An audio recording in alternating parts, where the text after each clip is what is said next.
सम्राट पृथ्वीराज चौहान पृथ्वीराज तृतीय चौहान वंश के एक प्रसिद्ध हिंदू क्षत्रिय राजा थे, जिन्होंने 12वीं सदी के उत्तरार्ध में वर्तमान उत्तर पश्चिमी भारत में अजमेर, अजयमेरू और दिल्ली पर शासन किया था।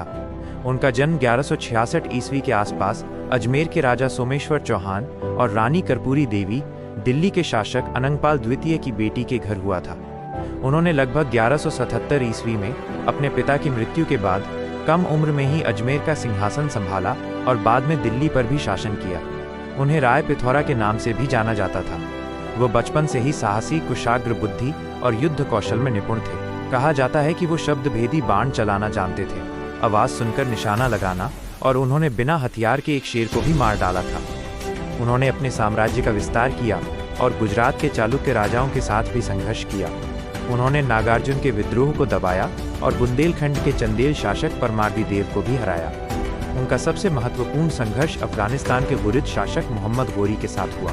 तराइन का प्रथम युद्ध 1191 ईस्वी। इस युद्ध में पृथ्वीराज चौहान ने मोहम्मद गोरी को पराजित किया और ये भारतीय सैन्य इतिहास की सबसे बड़ी जीतों में से एक मानी जाती है। तराइन का द्वितीय युद्ध 1192 ईस्वी। अगले ही वर्ष मोहम्मद गोरी एक बड़ी सेना के साथ वापस आया और इस युद्ध में पृथ्वीराज चौहान की हार हुई। उन्हें पकड़ लिया गया। तराइन का दूसरा युद्ध भारतीय मध्यकालीन इतिहास में एक महत्वपूर्ण मोड़ साबित हुआ, जिसके बाद दिल्ली पर मुस्लिम शासकों का अधिकार हो गया। पृथ्वीराज चौहान को दिल्ली पर शासन करने वाला अंतिम स्वतंत्र हिंदू शासक माना जाता है। वो कला और संस्कृति के संरक्षक थे और उनके दरबार में संगीत, नृत्य और साहित्य को संरक्षण प्राप्त था। उनकी जीवन साथी संयोगिता थी।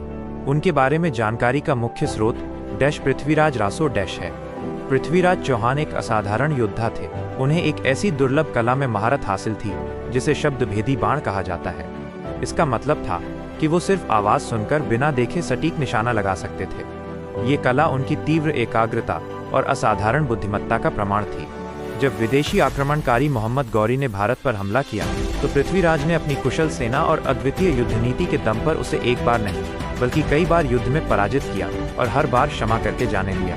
लेकिन समय हमेशा एक जैसा नहीं रहता। दुर्भाग्यवश उनके ही एक रिश्तेदार जयचंद ने निजी द्वेष के कारण गौरी का साथ दिया। इस विश्वासघात के कारण तराइन के दूसरे युद्ध में पृथ्वीराज चौहान को हार का सामना करना पड़ा। मोहम्मद गौरी ने पृथ्वीराज को बंदी बना लिया और उन्हें अफगानिस्तान ले गया। पृथ्वीराज के शौर्य को हमेशा के लिए खत्म करने के लिए गौरी ने क्रूरता की सारी हदें पार करते हुए उनकी आंखें गर्म सलाखों से जलवा दी। अब वो देख नहीं सकते थे। ये किसी भी योद्धा के लिए सबसे बड़ी यातना थी। इस भीषण अंधकार और दर्द के समय में पृथ्वीराज के साथ उनके परम मित्र और राजकवि चंदबरदाई थे। चंदबरदाई ने पृथ्वी